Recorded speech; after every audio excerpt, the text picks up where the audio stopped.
ගත්තොත් එහෙම apps download කරන එකේ පළවෙනිම ස්ථානය මේකට හිමි වෙලා තියෙනවා. ඒ කියන්නේ ට්‍රෙන්ඩින් නම්බර් 1 වෙලා තියෙනවා ලංකාවේ කියන්නේ. මගේ ගෙවල් මීටර් කිහිපයකට එහා පැත්තෙන් ඇමතිගේ පුතා කොරෝනා රෝගියෙක් වෙලා එහෙම නැත්නම් ඇමතිගේ දෑනා කොරෝනා රෝගියෙක් වෙලා එයාගේ ස්ටාෆ් එකේ මෙච්චර ඉන්නවා. හරි. එහෙම නැත්නම් අපේ ගෙවල් වලට මීටර් 100ක් ඈතින් රෝගීන් 5 දෙනෙක් ඉන්නවා. නමුත් මේ ඇප් එකෙන් පෙන්වන්නේ නැහැ. නමුත් මේ ඇප් එකේ මට රෝගීන් මෙච්චරයි පෙන්වන්නේ. මම ආරක්ෂිත කලාපයක නෙවෙයි ඉන්නේ. මේ වගේ යම් චෝදනා ඉදිරිපත් කරනවා. අනිත් අතිගරු ජනාධිපතිතුමා මේක දැකලා අතිගරු ජනාධිපතිතුමා කියනවා මේක මුළු රටේම නැෂනල් සිස්ටම් එක හැටියට ගන්න කියලා. දැන් එතකොට මේ ඇප්ලිකේෂන් එහෙම නැත්නම් මේ ඇප් එක පාවිච්චි කරන්න පුළුවන් බස්නාහිර පළාතේ අයට විතරද? අපිට මුකුත්ම නැතුව ඉන්න බෑ. මොකක් හරි අපිට තියෙනවා. ඒතකොට මට වුණා වුණා මේක කරනවා. ඒතකොට මට පුළුවන්කම ලැබුණා අඩු ගානේ මීටර් 300කට 200කට මේර එක හදාගෙන ඒ අය ප්ලොට් කරන්න. WHO එක පිළිගත්තු ඇප් එකක්ද මේක? අනිවාර්යයෙන්. දැන් මේක මුළු ලංකාවටම පාවිච්චි කරන්න පුළුවන් සිස්ටම් එක. මුළු ලංකාවෙම කොයි රෝගියෙක් වෙනවා කොරෝනා රෝගියෙක් හිටියත් මේ දත්ත කෙලින්ම එන්නේ මේ ප්‍රධාන එක ස්ථානයකට. ඒතකොට ඒ ස්ථානයෙන් තමයි අනිත් ස්ථානවලට දෙන්නේ. ඒතකොට ඒ දෙන ප්‍රධානම ස්ථානය හැටියට තමයි මේ බස්නාහිර පළාත් වල පිහිටලා තියෙන මේ එකකේ තියෙන්නේ. මීටර් 222ක් ඇතුළත රෝගීන් 13 දෙනෙක් ඉන්නවා. එහෙනම් මේක රතු පාටින් දක්වලා තියෙනවා මේක ආරක්ෂිත කලාපයක් නොවන බව.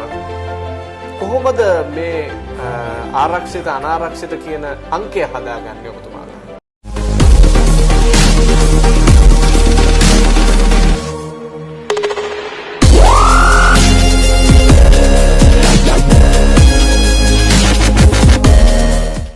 මේ දිනවල කොරෝනා වසංගතයත් එක්ක කතා වෙන ප්‍රධාන මාතෘකාවක් තමයි මේ කොරෝනා රෝගීන් ඉන්න තැන හඳුනාගන්නේ කොහොමද කියලා හොයාගන්න එක. ඒක ඉතින් අපිට ඒක තම ලේසියෙන් කරන්න පුළුවන් වැඩක් නෙවෙයි. නමුත් පහුගිය දවස්වල කතා බහට ආවා මේ ඇප් එකක් පිළිබඳව. එහෙම නැත්නම් මේ Play Store එකේ තියෙන ඇප්ලිකේෂන් එකක් පිළිබඳව. මේක අපි හොයාගෙන යනකොට මේ පිළිබඳව සාකච්ඡා කරන්න අපිට පුද්ගලයෙක් හම්බුණා. විශ්‍රාමික ලුතිනන්ට් කර්නල් රසික කහඳගමගේ. අයිබෝන් කර්නල්. මේ සුවපත ඇප් එක මේ වෙනකොට කී දෙනෙක් විතර මේ Play Store එකේ ඩවුන්ලෝඩ් කරලා තියෙනවද? ඇත්තටම සන්තෝෂයි කියන්න දැනට ලංකාවේ ලක්ෂ 2ක පැනලා තියෙන මේ වෙලාවේ ලංකාව ගත්තොත් එහෙම ඇප්ස් ඩවුන්ලෝඩ් කරන එකේ පළවෙනිම ස්ථානය මේකට හිමි වෙලා තියෙනවා. ඒ කියන්නේ ට්‍රෙන්ඩින් නම්බර් 1 වෙලා තියෙනවා ලංකාවේ. කියන්නේ ගොඩාක් මේ කොමර්ෂල් ඇප් වලට වැඩිය මිනිස්සු පාවිච්චි කරන Zoom මේ වගේ වට වැඩිය මේක තමයි පළවෙනි ස්ථානයේ දැනටමත් තියෙන්නේ. ලංකාවේ ට්‍රෙන්ඩින් නම්බර් 1 ඇප් එක බවට අද සුවපත ඇප් එක පත් වෙලා තියෙනවා. කාගේද මේ අදහස? ඇත්තටම මේක දිවෙන්නේ ගරු ආණ්ඩුකාරතුමා බස්නාහිර පළාත් ආණ්ඩුකාරතුමා මේ පිළිබඳව කොරෝනා පළවෙනි රැල්ලේදීම අපි මේ බස්නාහිර පළාත් සභාව තුල පිහිටෙවුවා කොරෝනා මර්ධන ඒකකයක්. මේක ඇත්තටම විශේෂයෙන් අපි කළේ බස්නාහිර පළාත් වල තියෙන දිස්ත්‍රික්ක තුනේ සියලුම කොරෝනා රෝගීන් ගැන අවශ්‍යතාවල් දෙන හැම දෙයකටම. ඒ කියන්නේ දත්තයන් ගන්න තොරතුරු ගන්න එකට. තොරතුරු ගන්න සෙන්ටරයක් හැටියට. එතකොට මේ අවස්ථාවේදී ගරු ආණ්ඩුකාරතුමාට ඕන වෙනවා මේකට පරිගණක පද්ධතියක් නිර්මාණය කරන්න. එතෙන්දි තමයි මට ඇත්තටම ආරාධනාවක් ලැබෙන්නේ ගරු ආණ්ඩුකාරතුමාත් එක්ක තුමා මට කතා කරලා කිව්වා අපිට මේ වගේ දෙයක් අවශ්‍යයි කියලා. ඉතින් මමත් මේක මේ පිළිබඳව අධ්‍යයනය කළා. අපි පටන් ගත්ත බස්නාහිර පළාත් සභාවේ සියලුම රෝගීන්ව ස්ථානගත ස්ථානයන් වල රිස්ක් එක කොහොමද මේ ඇයට පැටර්න් එක කොහොමද අනිත් ඇයට බේරෙන්න පුළුවන් ඊට අමතරව මේක පිළිබඳව සංඛ්‍යාත්මක දත්ත මේක මොකද graphical charts වලින් මොකද මේක අපි දන්නවා මේක මේ Excel sheet එක හරි නැත්නම් document එක තිබ්බොත් එimhe අපිට බොහොම අමාරුයි මේ පිළිබඳව විශ්ලේෂණය කරන්න. නමුත් මේක මොකක් හරි graphical charts වලින් automatically වෙන system එකක් තිබ්බොත් ඉතින් මේක පිළිබඳව එතුමාගේ අවශ්‍යතාවය මත අපි මේ system එකට එනවා. එතකොට ඇත්තටම මෙතන බස්නාහිර පළාත් සභාව තුළ තියෙන වසංගත රෝග විද්‍යා ඒකකයේ එතන විශේෂයෙන් මම මතක් කරන්න ඕනේ ડોક્ટર වෙඩිසිංහ එතුමා තමයි මට මොකද මම ඇවිල්ලා පරිගණක නිලධාරි මම ඇවිල්ලා මුදුකාංක නිර්මාණය කරන්නේ ඒ පිළිබඳව කරන නමුත් ડોક્ટર වෙඩිසිංහ මට එතෙන්දී ලබා දුන්න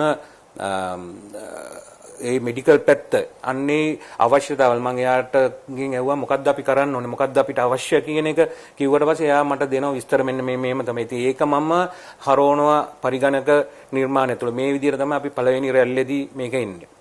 ඊට පස්සේ ඒකilla දෙවෙනි රැල්ල පටන් ගන්නකොට තමයි අපිට දැනුනේ අපි අපේ අයට අපේ රටේ මිනිස්සුන්ට දෙන්න ඕනේ මේක පිළිබඳ ඇප් එකක්. මොකද අපි මේකේ දොස්තරලා මේක ඒ අනිත් අයට විතරක් නෙමෙයි මේකෙන් මොන හරි ප්‍රයෝජනයක් කරන්නේ. ඒතකොට ගරු ආණ්ඩුකාරතුමා මේ වෙලාවේදී කියනවා මෙහෙම අපිට ඇප් එකක් නිර්මාණය කරන්න ඕනේ කියලා. දැන් එතකොට මේ ඇප්ලිකේෂන් එක එහෙම නැත්නම් මේ ඇප් එක පාවිච්චි කරන්න පුළුවන් බස්නාහිර පළාතේ අයට විතරද? නෑ. මෙතනදී කියන්න ඕනේ අපි මේ සිස්ටම් එක හදලා තිනකොට අපිට අපි යනවා ගරු ආණ්ඩුකාරතුමත් සමග මේ ජනාධිපතිතුමාට මේ පිළිබඳව පෙන්වන්නේ. අතිගරු ජනාධිපතිතුමා මේක දැකලා අතිගරු ජනාධිපතිතුමා කියනවා මේක මුළු රටේම නැෂනල් සිස්ටම් එක හැටියට ගන්න කියලා. එතනින් තමයි මේක සෞඛ්‍ය අමාත්‍යාංශය විසින් මේ පිළිබඳව ස්ටඩි කරලා ඒගොල්ලෝ කැමති වෙනවා මේක කරන්න. නමුත් දිගටම අපි බස්නාහිර පළාත් සභාව යටතේ තමයි අදටත් මේ ප්‍රධානම සිස්ටම් එක කරන්නේ. ඒ අයගෙන් බස්නාහිර පළාත් සභාවට මේ දත්ත අපිට ලැබෙන්නේ කෙලින්ම බස්නාහිර පළාත තුල තියෙන කොවිඩ් මර්ධන ඒකකයට ලැබෙන්නේ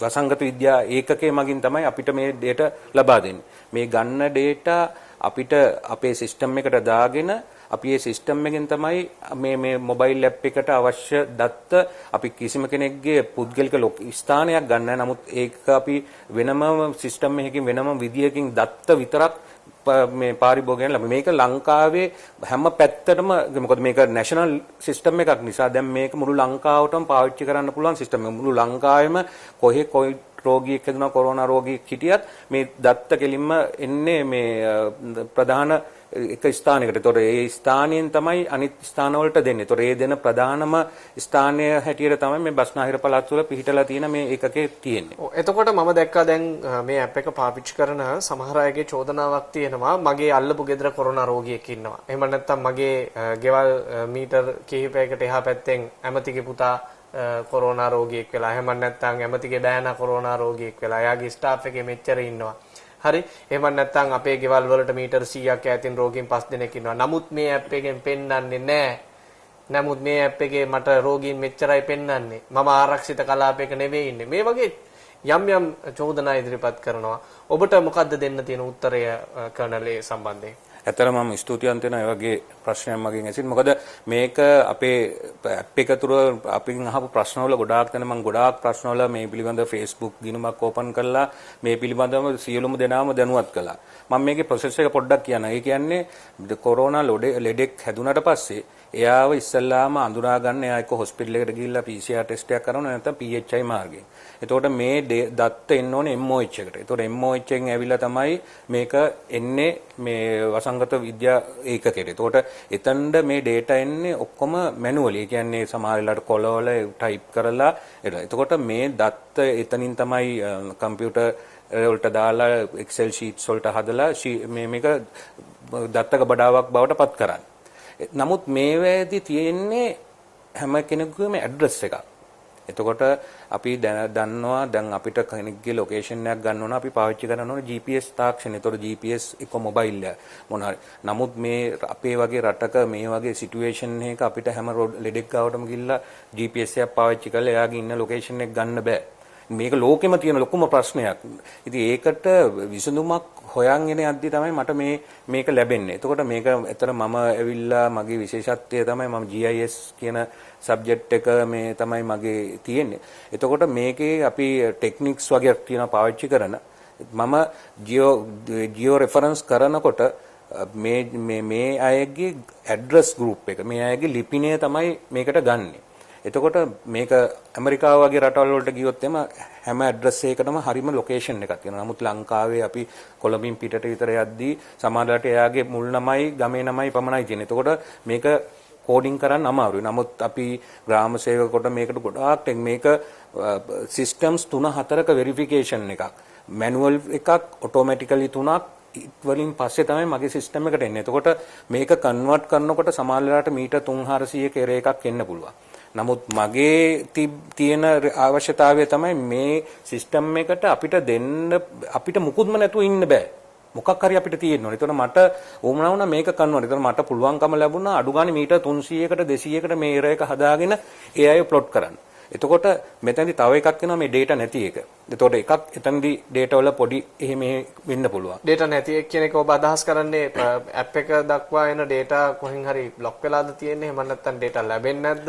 නැත්නම් මිනිස්සු රෝගියෙක් වුණාට තොරතුරු සපයන්නේ නැද්ද? මොකක්ද එතන තියෙන ප්‍රශ්නේ? එන්නේ වගේ ප්‍රශ්න කියන්නේ data අපිට raw data එක සැරේ අපිට system එකට දාන්න බෑ. මේකට පොඩි වෙලාවක මොකද මේක PHI සිට වසංගත රෝග විද්‍යාවකින් එතනින් අපේ එකට එන්න මේක process එකක් යනවා. එතකොට මේක PCR report එක මේ ප්ලස් වෙන්න ඕනේ. ඊට පස්සේ ඒක සිස්ටම් එක තුරු ඒ මොයිච් වලට ඕනේ මොයිච් එකකින් මෙතන ඊට අමතරව තමයි ලොකුම ප්‍රශ්නේ තමයි මේ ලෙඩෙක් උනාට පස්සේ දැන් අපි හිතමු යම්කිසි ආයතනයක ලෙඩෙක් ඉන්නවා. එතකොට එයා PCR ටෙස්ට් එක කරනකොට මෙයා දෙන ඇඩ්‍රස් එක. සමහර අය දෙනවා ඒ ආයතනයේ ඇඩ්‍රස් එක. සමහර අය එයා බෝඩ් වෙලා ඉන්න තැන ඇඩ්‍රස් එක. සමහර අය දෙන්නේ ඒගොල්ලෝ ගෙදර ඇඩ්‍රස් එක. ওই වගේ ඇඩ්‍රස් සමහර වෙලාවට අපෙන් අහනවා එයා ගෙදර මේ ලෙඩෙක් නෑ නමුත් පෙන්නනවා. සමහර වෙලාවට මොකද මෙයාගේ ඇඩ්‍රස් එක දීලා තියෙන්නේ එහා ගෙදර. නමුත් අපි ඒක රිස්ක් එකක් හැටියට අරගෙන අපි ඒත් පෙන්වන්නේ මොකද සමහර වෙලාවට මෙයා මේ ගෙදරට ඇවිල්ලා යන්න පුළුවන්. ඉතින් ඒක නිසා මේ අය දෙන ඇඩ්‍රස් එක මත මේ ලිපිනේ මත මේ ලිපිනයත් අපි අනිත් පැත්ත කන්වර්ට් කරවන්න සෑහෙන මහන්සියක් යනවා. ඒකටත් බොහොම එරර් එකක් මේකේ පොඩි වැරද්දක් තියෙන්න පුළුවන් 100%ක් සාර්ථකයි. ඊට අමතරව මේ වගේ දත්ත මේ අය ලබා දෙන තොරතුරු මත මේක ඩිපෙන්ඩ් වෙනවා. ඉතින් ඒක නිසා තමයි මේ ප්‍රශ්නේ. ඒතොර මේ ඩිලේ එකයි මේ දත්ත ලබා දෙන එකේ තියෙන වැරදිතාවෙන් මත මෙන්න මේ ප්‍රශ්න මත තමයි මේ data වල සුළු එහෙම එකක් වෙන්න පුළුවන්කම තියෙන්නේ. ඒ කියන්නේ ඔබ කියන ආකාරයෙන් මේක සම්පූර්ණයෙන් මිනිස්සුන්ට අවිශ්වාස කරන්න පුළුවන් තත්ත්වයක් නෙවෙයිනේ. නෑ. මොකද අපි මම ඉස්සර කිව්වේ අපිට මුකුත්ම නැතුව අපිට බලන් ඉන්න බෑනේ. අද ලක්ෂ 2කට වැඩි ප්‍රමාණයක් ලංකාවේ ෆස්ම ඇප් එක වෙන්න මිනිස්සු මත මොකක් හරි විශ්වාසයක් තිබ්බනේ. මේ 195කම කමෙන්ට්ස් වල හොඳ තියෙනවා. මට ඕන වෙලාවක මගේ Facebook පේජ් අපේ මේ ජුසුවපෙත Facebook පිටුවට යන්න ඒකේ තියෙනවා තනිකරම මේ අපි මේ ඒගොල්ලෝ විසින්ම දාපු මොකද අපි ඒ අයට ඕපන් අපි ඒ අයට කතා කරන්න හදලා දුන්නා. අපි ඒ අයට ඒ අය අතර කතා. ඒතකොට මේ අය අතර කතා කරලා තමයි මේක උනේ. ඉතින් අපිට පුළුවන්කමක් තියෙන උපරිමයෙන් තමයි අපි මේ කළා සිකියුරිටි අපි මෙතන මේ බස්නාහිර පළාත් සභාව තුල විශේෂයෙන් මම මතක් කරන්න ඕනේ කීප දෙනෙක් ඉන්නවා මේ සිස්ටම් එක එන්න. ඉතින් මේක රෑ නිදි මරාගෙන මේ data කන්වර්ට් කරනවා. සාමාන්‍යයෙන් කොච්චර කාල පරතරයක් ඇතුළතද කර්නල් මේක අප්ඩේට් වෙන්නේ? අපිට අපේ බස්නාහිර පළාත් සභාවේ දත්ත ඒකකයට ලැබෙනාට පස්සේ ඇත්තටම අපිට මේ කන්වර්ෂන් ඔය මම කිව්ව එකට අඩුම ගානේ මට පැය 7-8ක විතර කාලයක් යනවා මේ දත්ත. මොකද මට ඒ කියන්නේ පැය 7-8න් 8ට මේක පැය 8න් 8ට අප්ඩේට් වෙනවා. සමහර වෙලාවට පැය 2කින් පැයෙන් වෙන්න පුළුවන්. මොකද ඒක අර ලැබෙන ස්ට්‍රෙන්ත් එක ඒ දවස් තුල සිටින රෝගීන් සංඛ්‍යාව සහ ඒ ඇඩ්‍රස් දැන් සමහර අය ඇඩ්‍රස් එක දෙනකොට ගෙදර අංකයක් නැහැ නමක් නැහැ. සමහර වෙලාවට ඇඩ්‍රස් එක නැහැ. ඒතකොට මම මෙයාව ගත්ත MOH එක කොහෙද ඒ හොයලා අඩු ගානේ මම මේ රිස්ක් එකේ ග්‍රාම සේවක කොට්ටාසය ඇතුළට හරි දාන්න ඕනේ. දැම්මේ නැත්තම් මට මේක රිස්ක් එකක් පෙන්වන්න බැහැ. සමහර අය කියනවා අපේ ගෙදර ඊයේ හිටියෙත් 5 දෙනයි මේ සතියේ ඉන්නෙත් 5 දෙනයි පෙරේද ඉන්නෙත් 5 දෙනයි හෙට ඉන්නෙත් 5 දෙනයි. එහෙම වෙන්න පුළුවන්. නෑ. මේක ඇත්තටම මේ මැනුවලි නෙමෙයි වෙන්නේ. ඒක කියන්න බෑ. මොකද ඔටෝමැටිකලි මගේ සිස්ටම් එකට ලෙඩෙක්ව අද දැම්මට පස්සේ අපේ කොරෝනා මේක අනුව දවස් 10යි සාමාන්‍යයෙන් තියෙන්නේ. ඒතකොට දවස් 10කින් අනිවාර්යයෙන්ම මේ ලෙඩා සිස්ටම් එකෙන් මෙන් අයින් වෙනවා. ඒතකොට මේ සිස්ටම් එක through ඒක තියෙන්න බෑ. එඳා ඒ කතාව මම විශ්වාස කරන්නේ. මොකද ඒ සමහර වෙලාවට එතන තව රෝගියෙක් කීප දෙනෙක් හිට තිබ්බා. නමුත් දවස් 10ක් තුලත අනිවාර්යයෙන්ම ඒ සිස්ටම් එකෙන් ඒ රෝගියාව අපි ඔටෝමැටිකලිම අයින් වෙනවා. ඒකින්ද ඒක මැනුවල් ප්‍රොසෙස් එකක් නෙමෙයි. ඒකින්ද data ඇතුළට වැටෙනකොට මම අද පැටුණා දවස් 10කින් යා සිස්ටම් එකෙන් අයින් වෙනවා. එතකොට කර්නල් දැන් මේකේ සාමාන්‍යයෙන් ආරක්ෂිත කලාපයක්ද එහෙම නැත්නම් අනාරක්ෂිත කලාපයක්ද කියලා මේ ඇප් එක තුලින් අපිට බලා ගන්න පුළුවන්. දැන් මගේ අතේ මේ අපි ඉන්න ඒරියා එක ඇතුලේ එහෙම නැත්නම් ප්‍රදේශයේ ඇතුලේ මීටර් 222ක් ඇතුළත රෝගීන් 13 දෙනෙක් ඉන්නවා. එහෙනම් මේක රතු පාටින් දක්වලා තියෙනවා මේක ආරක්ෂිත කලාපයක් නොවන බව. කොහොමද මේ ආරක්ෂිත අනාරක්ෂිත කියන අංකය හදාගන්නේ ඔබතුමාලා? ඇත්තටම මේක මට ලබා දෙන්නේ වසංගත රෝග විද්‍යාව එතනේ ડોક્ટર වෙඩිසිංහ සහ ඒ පිළිබඳ විශේෂඥවරුන් තමයි මට ලබා දෙන්නේ මේක මෙන්න මේ විදිහට වෙන්න ඕනේ කියලා. ඒක යම්කිසි ඇල්ගොරිතම්යක් මාර්ගයෙන් ලියලා තියෙනවා. එතකොට ඕකෙදී ඇත්තටම පෙන්වන්නේ මම සිටින ස්ථානයේ සිට ඕනෑම දිශාවකට රේඩියස් එකක් තුල මේ ඉන්න පුළුවන් ළඟම රෝගියා මට ඉන්න ළඟම රෝගියා ඒ රෝගියා ඉන්නේ ගෙදරකද එහෙම නැත්නම් නෑ ඒක ස්පිතාලයකද ඒක අපිට පෙන්වන්න බෑ. ඒක ඇත්තටම මේ රෝගිය මේක අපේ මම මෙහෙම අහන්නම් ඔබතුමාගෙන් අහන්න පුළුවන්. ඒ කියන්නේ ඔබතුමාට උත්තර දෙන්න පුළුවන් විදිහකට. දැන් මම රෝගියෙක් බවට පත් වෙනවා මගේ ලිපිනේ. නමුත් මම රෝගියාව මාව අරගෙන යනවා මඩ කලපුවට. මම දැන් ඉන්නේ මඩ කලපුවේ. එතකොට මගේ ගෙදර ලිපිනයද මම ඉන්නවා කියන එක පෙන්වන්නේ ඇප් එක ඇතුලේ. ඔව් මොකද මෙතනදී අපි රිස්ක් එක ගන්න මෙයා ගෙදර හිටියා. මෙයා කොවිඩ් එක හැදිලා තියද්දි මෙයා ගෙදර හිටියා. එතකොට මෙයාට මේ පරාසය තුල තව ඒ ඒරියාවේ සමහරට අය ගෙදර අය වෙන්න පුළුවන්. සමහරට ආශ්‍රය කරපු අය වෙන්න පුළුවන්. සමහරලාට තවම දවස් ගානක් මේ විස බීජ මෙතන තියෙන්න පුළුවන්. ඒ නිසා අපි රිස්ක් ෆැක්ටර් එක ගන්න එයා හිටිය තැන. එතකොට ඒ හිටිය තැනට මම දැන් මගේ ඇප් එක through බලනකොට මට පෙන්නනවා මේ රෝගියා ඉන්න දුර කොපමණද කියලා. ඒ පෙන්නන්නේ මට ඉන්න රෝගියා ළඟම දුර. ළඟම රෝගියාට තියෙන දුර. නමුත් මට පෙන්නන්න බෑ නීති අනුව මේ රෝගියා ඉන්න අහවල් තැන කියලා. නමුත් මම පෙන්නනවා ඔයාගේ මීටර් 222ක රේඩියස් එකක් ඇතුලේ මොන පැත්තට හරි රෝගියෙක් ඉන්නවා. ඊට අමතරව කිලෝමීටරයක් තුල කොච්චර රෝගීන් ප්‍රමාණයක් ඉන්නවද කියලා. මොකද මගේ ඩේටාබේස් එකේ ඩේටා ටික කැප්චර් කරලා ඩේටා වලින් තමයි අපි මේක අරන් දෙන්නේ. ඒකට හැමතිස්සෙම තමුන් මොබයිල් ෆෝන් එක ඔන් කරලා තමුන්ගේ ලොකේෂන් එක GPS එක ඔන් කළාට පස්සේ තමුන් ඉන්න ලොකේෂන් එක මොබයිල් ඇප් එක ගන්නවා.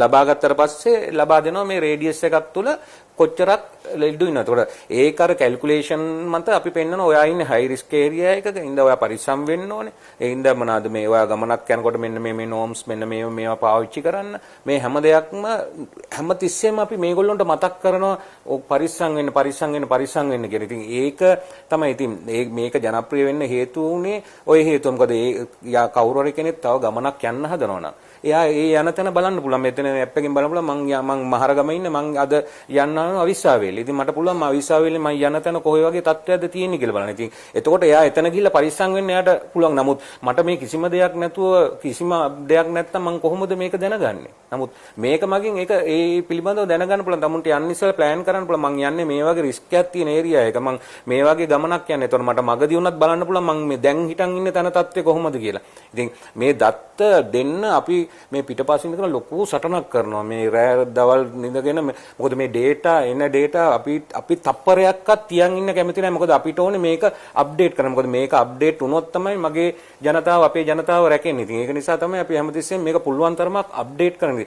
මේකේ ටෙක්නිකලි කරන්නම අමාරුම කියන්නේ අපිට එන data ප්‍රමාණය මදි අඩු වෙලා සමහර ප්‍රශ්න මේ ලොකු ප්‍රශ්න මත මේ හැම මේ ශ්‍රේෂ්ඨයම දුවන්නේ මේ කොවිඩ්. මොකද PHI මහත්තුරු බොහෝම මහන්සි වෙනවා. ඉතින් ඒ මහත්තුරු මාන්සලා හවස ඇවිල්ලා මේවා ටයිප් කළා මේවා ඒ තැන් වලට එවලා මේක මේ process එකෙන් මේ ඇවිල්ලා මේ අපේ ගාවට එන පමාවට අපේ අය ලෑස්තිලා ඉන්න මේක database එකට දාන්න. මොකද මේ database එකට දැම්මම තමයි national system එකේ මුළු system එකේම මේක පෙන්වන්නේ. ඊට අමතරව මේ සුවපෙත ඇප් එකේ පෙන්වන්නේ. සමහරු කියනවා මේ සුවපෙත ඇප් එක හැදුවේ මේකේ ඒ තරම් බැරෑරුම් නෑ කියලා රටේ මිනිස්සුන්ට පෙන්වන්න කියලා.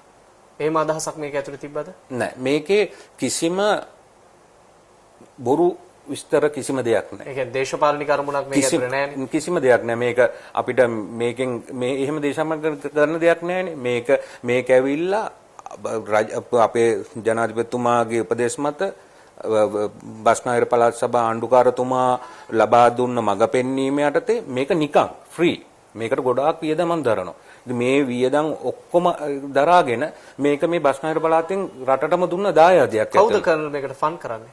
ඇත්තටම මේකදී මම විශේෂයෙන් මතක් කරන්න ඕනේ කීප දෙනෙක් ඉන්නවා ගරු ආණ්ඩුකාරතුමාගේ යටතේ අපිට මේ පළාත් සෞඛ්‍ය අධ්‍යක්ෂ තුමී ඉන්නවා ධම්මිකා ජයලත් ડોક્ટર ධම්මිකා ජයලත් එතුමියගේ අපිට ලැබෙනවා. ඊට අමතරව බස්නාහිර පළාත් සෞඛ්‍ය අධ්‍යක්ෂගේ ලේකම් තුමාගෙන් තමයි අපිට මේ සමහර වෙන්නේ. ඊට අමතරව මේ ලෝක සෞඛ්‍ය සංවිධාන ශ්‍රී ලංකා ශාඛාවේ මම විශේෂයෙන් මතක් කරන්න ඕනේ ડોક્ટર පත්මා ඩී සිල්වා සහ ડોક્ટર ප්‍රසිලා මැඩම් මේ අයගෙන් අපිට මේ ඇප් එක කරගෙන යන්න දෛනික වියදම් සහ මේ ඇප් එකේ සියලුම දේවල් මේ අය තමයි අපිට දීලා මේක කෙලිම බස්නා මේක සතු අයිතිවාසිකම් බස්නාහිර පළාත් සභාව WHO එක පිළිගත්තු ඇප් එකක්ද මේක? අනිවාර්යෙන්. ඒක මොකද ඒගොල්ලෝ ෆන් කළා ඒක WHO එකෙන් මට ලැබෙන ෆන්ඩ්ස් වලින් කියන්නේ ඒගොල්ලෝගේ අනුමත මේක ප්‍රොජෙක්ට් එකක් හැටියට කියලා මේක අනුමත වෙලා මේ අනුමත වෙච්ච එක මත කියන්නේ ඒකම බස්නාහිර පළාත් සංගත ඒකකය WHO එක එතකොට හෙල්ත් මිනිස්ට්‍රිය මේ ඔක්කොගෙම එකතුව සාමූහික මේ හැම දෙනාම මේකට සහයෝගය මම විශේෂයෙන්ම මතක් කරන්න ඕනේ මේක නිර්මාණය කරන්න මාත් එක්ක අත්වල රෑ දවල් නැතුව මේ මිස්ටර් ටයම් යු ජයවර්ධන එයා තමයි මේකේ මාත් එක්ක මේ විශ්කර්මය කරන්න එකතු වෙන මේ මොකද රෑ නිදි මරාගෙන අපි මේක කළේ අපිට මේකට සමාන ලැබිච්ච දෙයක් නැහැ. නමුත් අපිට මට සමහර අයගෙන් බැනුම් හම්බුණා. නමුත් මේ අපි එදත් රට වෙනුවෙන් කළේ අද කරන්නේත් ඒ වෙනුවෙන්. ඉතින් ඒ අවශ්‍යතාවයට අපිට මුහුණ දෙන්න ටිකක් අමාරුයි. මොකද මේ අලුත් තාක්ෂණ මේ පිළිබඳ ලෝකේ කවුරුත් මෙහෙම එකක් හදලා තිබ්බේ නැහැ. ඒතකොට එක එකනා එක එක දේවල් කිව්වා. ඒතකොට නීති රාමුවක් මැද්දේ මේ මොකද මේවා ලෙඩුන්ගේ මේ විස්තර වාර්තා ඉතින් මේ හැම එකක් අජගන්න මට මේ හැම එකනාගේ මත හිත දුන්නා. ඒතකොට මේකේ ටෙක්නිකලි මගේ පැත්තේ වුණාට දොස්තර ඒ අය එකතු වෙලා සාමූහිකව මට ලබා දුන විශේෂයෙන් ડોક્ટર එඩිසින් එයාගේ ඒ දැනුම ඒගොල්ලෝ අවුරුදු ගාන මේ වසංගත රෝග පිළිබඳ හිටියේ මේ හැම එකම එකතුව හදපු මෙවලමක් මේකේ ඒ විතරක් නෙමෙයි ඔකේ තව ඉස්සර තියෙනවා අපි මේක වෛද්‍යවරුන්ටත් හදලා තියෙනවා මේකෙම තව කොපියක් තියෙනවා වෛද්‍යවරුන්ට ඒක ඇත්තම ડોક્ટર විඩිසිංහගේ මේකක් දැන් දොස්තර කෙනෙක් ගාවට ලෙඩෙක් කෙනකොට එයා ප්‍රයිවට් ප්‍රැක්ටිස් කරනකොට ඒ දොස්තර දන්නේ මෙයා ඉන්නේ කොහෙන්ද කොහොමද මෙයාගේ සිටුේෂන් එක. ඉතින් දොස්තර එතකොට එයාට ඒගේ ඇඩ්‍රස් එක ගෙවුවට පස්සේ එයාට බලන්න පුළුවන් එයාගේ සිටුේෂන්. ඊට අමතරව අපි ඒ කියන්නේ ඔහු හෝ ඇය කොවිඩ් රෝගයට ගොදුරු වී සිටියාද නැද්ද කියන කාරණාව නෑ එයාගේ ආපු ප්‍රදේශය එයා ආපු තැන මේ කොවිඩ් රිස්ක් එකක් තියෙන තැනකින්ද ඇවිල්ලා තියෙන කොච්චර ළඟකින් එයාට පේෂන්ට් කෙනෙක් හිටියද. ඒකට ડોක්ටර්ට දැනගන්න පුළුවන් පොඩි හරි ඉන්ට් එකක් නේ නිකන් මගේ දැන් කවුරුවත් ගියාට කියන්නේ නැහනේ මට කොවිඩ් අපේ ගෙවල් ගාව හිටියා මේ නමුත් මේකෙදි ડોක්ටර්ට පුළුවන් දැනගන්න මේ එන පේෂන්ට්ගේ මීටර් 50ක් මීටර් 100ක් මීටර් 200කින් කොවිඩ් රෝගියෙක් ඉඳලා මෙයාගේ ඒරියා එකේ මෙච්චර රෝගීන් එන මෙයා පොඩ්ඩක් කොවිඩ් වලට මොකක් හරි සම්භාවිතාවක් තියෙන්න පුළුවන් කියන එක. ඒතකොට ඊට අමතරව අපි අර සාමාන්‍ය ජනයාට දෙනවට වැඩිය ෆැටිලිටිස් තව විස්තර වැඩිපුර ඒ අයට ලබා දීලා තියෙනවා. සාමාන්‍යයට දැන් මම හිටන් ඉන්න ඒරියා එකේ මට දැනගන්න ඕනේ මේකයිති PHI කවුද? මේ අයිති ගාම්සය කොට්ටාසය මොකද්ද? මේ හැම විස්තර තමුන් හිටගත්ත තැන ඉඳලා ඒ බටන් එක ක්ලික් කරාම පෙන්නනවා තමුන්ගේ දිස්ත්‍රික්ක එක මොකද්ද? DSD එක මොකද්ද? ග්‍රාමසය කොට්ටාසය මොකද්ද? PHI කවුද? MOH කවුද? ඊට අමතරව ළඟම තියෙන හොස්පිටල් එක මොකද්ද? ළඟම තියෙන ෆාමසි මොකද්ද? ඊට අමතරව ස්ටැටිස්ටික් වලින් පෙන්නලා තියෙනවා අද කොහොමද ට්‍රෙන්ඩ් එක ගිහිල්ලා තියෙන්නේ? ග්‍රැෆිකල් chart තියෙනවා. මේ සුවපෙත මේ හැම දෙයකින්ම පෝෂණය වෙච්ච ඇප් එකක්. දැන් මේ ඇප් එක සම්බන්ධයෙන් ඔබතුමාලා පැය 8කට සැරයක් එහෙම නැත්නම් ඔබතුමාකව සමහරට දත්ත ලැබිච්ච ගමන් මේක අප්ඩේට් කරනවා කියලා. මේ වගේ මේ දැන් ජනතාවගෙන් ලැබෙන යෝජනා වලින් ඇප් එක පිළිබඳව වෙනස්කම් මොනවාද කරන්න ඉදිරියට හිතිලා තියෙන්නේ? ඇත්තටම ආපු ලොකුම දේ තමයි අයගේ මේ ලොක්ඩවුන් ඒරියාස් ටික මාක් කරන්න කියලා මේකේ. මොකද ඒගොල්ලෝ සමහර වෙලාවට යන්න හදනකොට දන්නේ නැහැ මේ ඒරියා එක ලොක්ඩවුන් කියලා. ඉතින් ඒක ලොකු දෙයක් නෙමෙයි. මේක කරන්න පුළුවන්. ඒ වගේ තව ෆැසිලිටි දෙන්න අපිට පුළුවන් ඒ අයට දැන් ඇත්තටම මම Google එකේ තියෙන data එකතු කරලා අපි රැතිසේ මේ කලෙක්ට් කරලා හදපු data තියෙන. නමුත් මේකේ මම දැක්ක සමහර එක්කෙනෙක් දාලා තිබ්බා මේ මගේ ළඟම තියෙන ෆාමසිය මේක නෙමෙයි මට පෙන්වන්නේ වෙන ෆාමසියක් කියලා. නමුත් ඒ ළඟම තියෙන ෆාමසිය මගේ database එකේ නැහැ. ඉතින් මේ data අපි එකතු කරන්න ඕනේ. අපි මොනවාද මේ මොකද අපි හැමදාම depend වෙන්න බෑ තව app එකක් මත. අපි ලොකු මුදලක් මේ Google එකට ගෙවන්න ඕනේ. ඉතින් අපි ඉදිරියට මමගේ බලාපොරොත්තුව තමයි මේ පළවෙනි එක මේ ඇඩ්‍රස් ගෲප් එක හදන.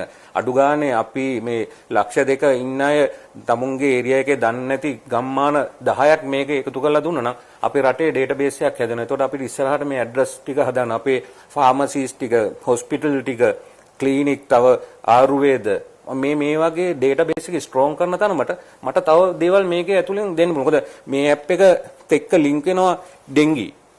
ඇත්තටම අපි පටන් ගත්තේ මේ ඇප් එක මේ පටන් ගත්තේ ඩෙන්ගි වලට. නමුත් මේක මේ කොවිඩ් එක නිසා තමයි කන්වර්ට් උනේ. ඒතර මීඋන මේ ඇප් එක කියන්නේ සම්පූර්ණ වසංගත රෝග සම්බන්ධව අපි දැනටමත් ඩෙන්ගි එක ඉවර කරලා ඉවරයි. ඊට පස්සේ අපි ඉදිරියට ඒකත් මේ සුවපෙත හරහාම ඉදිරිපත් වෙන. ඒතකොට මේ වගේ වසංගත රෝග හැම එකකටම ඇඩ්‍රස් කරන්න තමයි අපි මේක මේ සූදානම් කරලා තියෙන්නේ. ඔව් ලෝකේ අපි දන්නවා දැනට මිනිස්සු පාවිච්චි කරන ප්‍රධානම දුරකථන වර්ග දෙක තමයි Android සහ Apple.